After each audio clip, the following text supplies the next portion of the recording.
പടച്ചറബിന്റെ കാരുണ്യമങ്ങ് ലഭിക്കുമ്പോ ദുനിയാവിൽ അവൻ ചിലപ്പോൾ നമുക്ക് നല്ല സന്തോഷമുള്ള ജീവിതം തരുമ്പോ, നല്ല സൗകര്യമുള്ള ജീവിതം തരുമ്പോൾ പാവപ്പെട്ടവരെ നമ്മൾ അവഗണിച്ചുകൂടാ, നമ്മൾ തരക്കേടില്ലെന്ന് ചിന്തിച്ചുകൂടാ, ഞാനെങ്ങനെ രക്ഷപ്പെട്ടു എന്ന് ചിന്തിച്ചുകൂടാ. ഇത് ദുനിയാവാണ്. ഇവിടെ പലതും അല്ലാഹു നൽകിയേക്കും, അതുകൊണ്ടൊന്നും തന്നെ വിജയം കൈവരിക്കുന്നില്ല. ശരിക്കുള്ള വിജയം എവിടെയാണ്?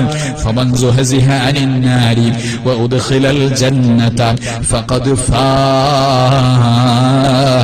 നരകത്തിൽ നിന്ന് മോചിപ്പിക്കപ്പെടുകയോ നരകത്തിൽ നിന്ന് വിദൂരമാക്കപ്പെടുകയോ സ്വർഗത്തിൽ പ്രവേശിപ്പിക്കപ്പെടുകയും ചെയ്യുന്നവൻ ആരാണോ ഫഖദ് ഫാസ്, അവൻ പാസായി പോയി, അവൻ വിജയിച്ചു പോയി. അല്ലാത്ത വിജയങ്ങളൊന്നും വിജയമല്ല, അത് താൽക്കാലികമായ പരീക്ഷണമാണ്. അവന്റെ റഹ്മാനിയത്തിന്റെ സ്വഭാവം അവൻ പ്രകടിപ്പിക്കുകയാണ്.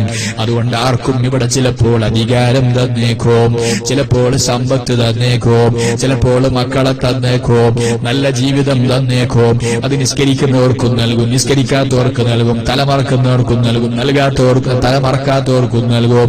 എങ്ങനെ ജീവിക്കുന്നവർക്കും അള്ളാഹു ചിലപ്പോൾ പണം നൽകും, അള്ളാഹു ആരോഗ്യം നൽകും, അള്ളാഹു നല്ല വീട് നൽകും, നല്ല സന്തോഷം നൽകും. അത് കണ്ട് നമ്മൾ പെട്ടുപോകണ്ട.